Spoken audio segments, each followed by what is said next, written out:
Bismillahirrahmanirrahim. Ramadan Mubarak. Assalamu alaikum. Welcome to the Healthy Muslim in Ramadan.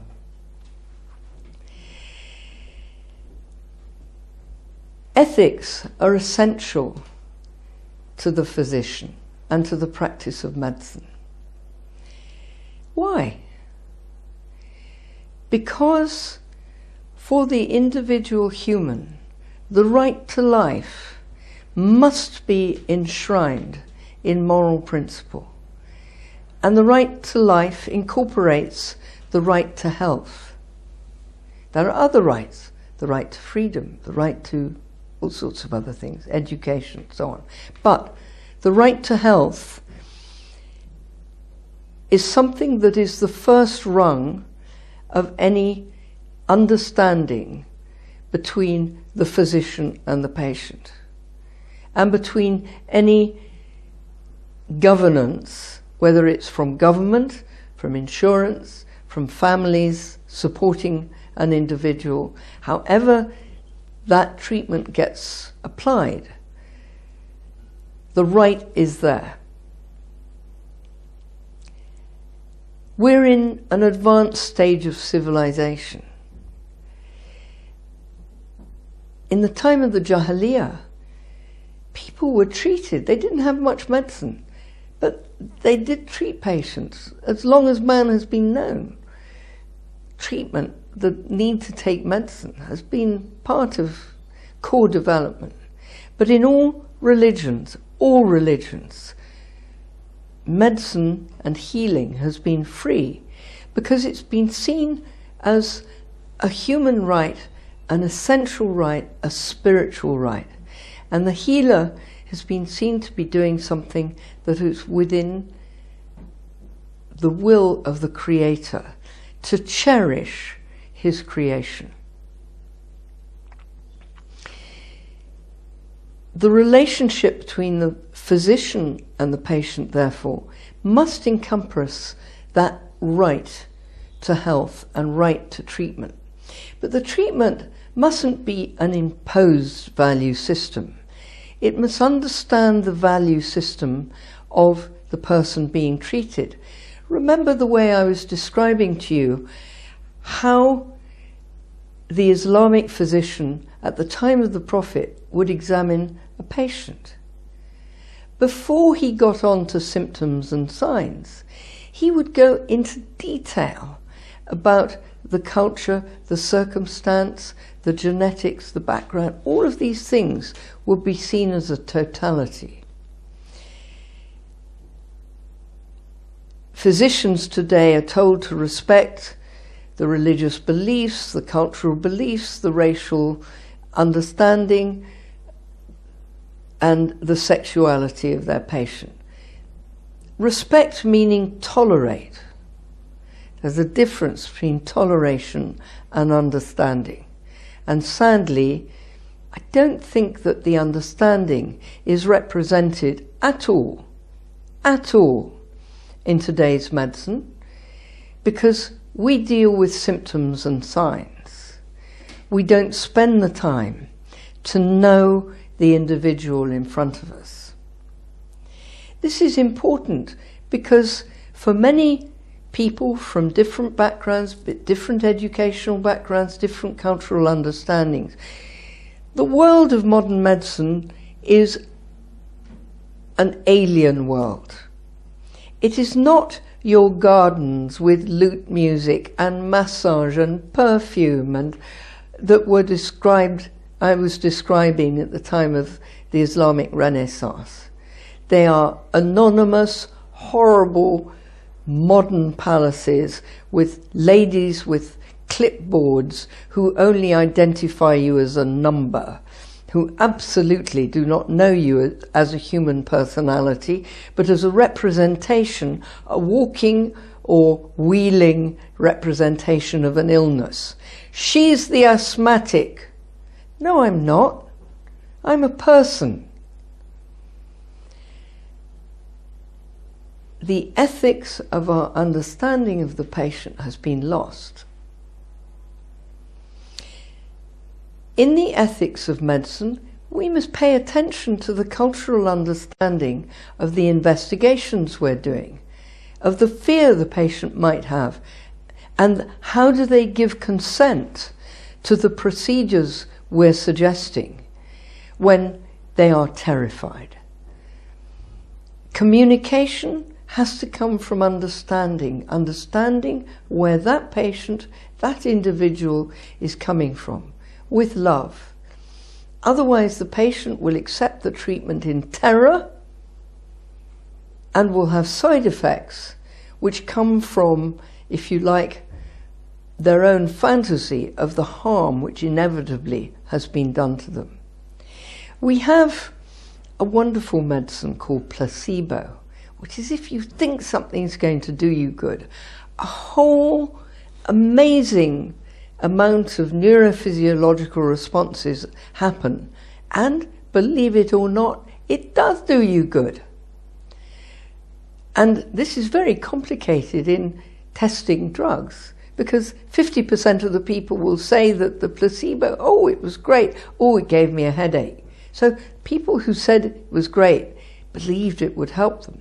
People who said it gave them a headache and they had tummy ache and they nearly fainted and their skin itched are naturally frightened of medicines, of pharmaceutical chemical preparations, and instinctually from their culture believe it will do them harm. We call these people negative placebo responders. It doesn't matter what you give them. They will say, oh, I feel terrible, I'm never going to take that drug again, it nearly killed me. We have to understand the ethics of our communication is understanding. Where is it in today's medicine? It's enshrined in the Hippocratic Oath, do no harm. But if the person has no confidence in your medicine and one tablet of vitamin C nearly causes them to collapse, they're so frightened, you're doing them harm. So we can't just have our clever scientific books and say aspirin will help in this way, take it. We have to know whether this patient really understands what we're talking about and trusts us. In our understanding of the medical process, we have treatments, we have costs, we have massive costs. Are those costs to be distributed equally? If, as a country, as a government, we believe that health is a human right, that has to mean that treatment of illness is universal. In the Islamic world, in the Renaissance, all medicine was free. All people had equal access to medicine. There wasn't one medicine for the rich and one for the poor. Anyone who wished to avail themselves of the medicine could. And they were cherished. The medicine came with a large dose of love. How many million Americans are uninsured? The only medicine available to them is emergency medicine. That isn't universal rights. That's selective rights based on money. Because the insured can afford medicine. People who have more insurance can afford more medicine. And how much medicine you get depends on how you can pay for it. So we have a sliding scale of our human right and our right to health. And that sliding scale is determined by our ability to pay, not our intrinsic human worth. This is a perversion of the real sense of medical ethics. In the development of medicine, we have a different situation where money is developing more and more sophisticated treatments because the people developing these treatments are making money. And they are encouraging you to use these treatments, and these are the treatments that are advertised tested, studied, and we are very, very determined to protect our scientific method and only use these medications which have gone through the rigorous scientific process. The problem is that the science is also at the mercy of profits. Please come back after the break, because I need to show you how ethics has skewed the honesty of our most rigorous scientific process.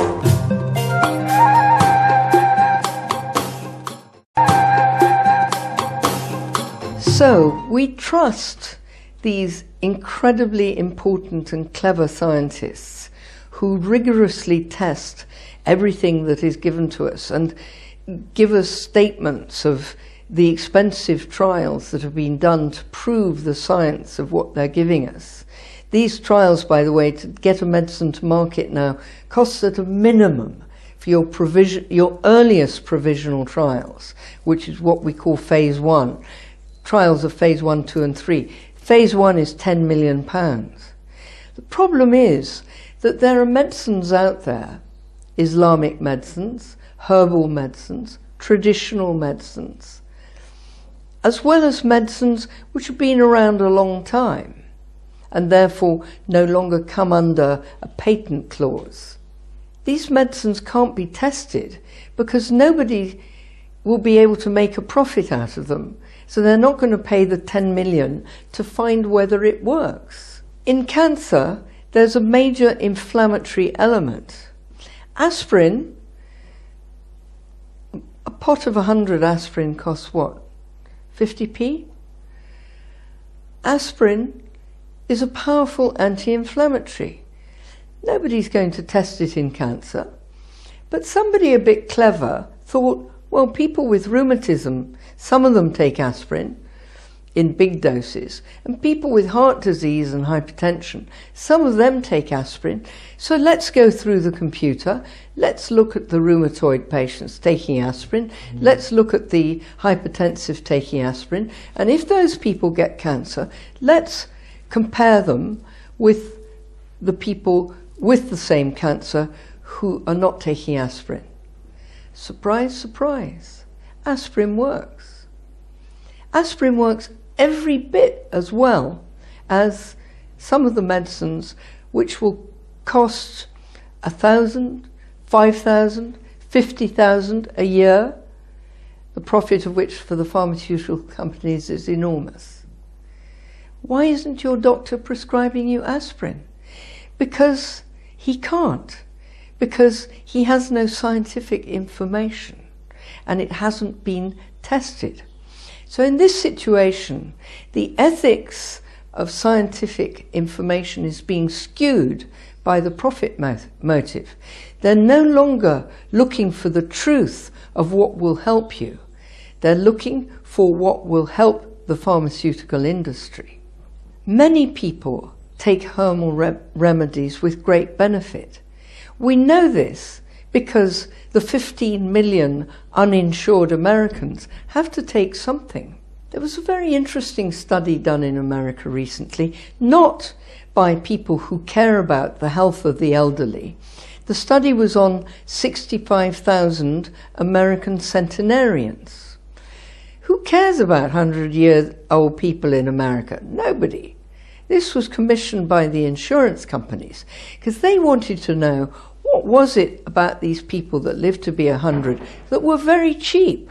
They were healthy and they weren't consuming a lot of money which insurance companies were having to pay, which they'd much prefer that you paid your insurance and they didn't have to pay for any medicine. You know, people in their 60s, they get tin hips, tin knees, they take tablets for diabetes and so on. So what is it with these centenarians? Interesting bunch of people. Centenarians are people. They're not loners.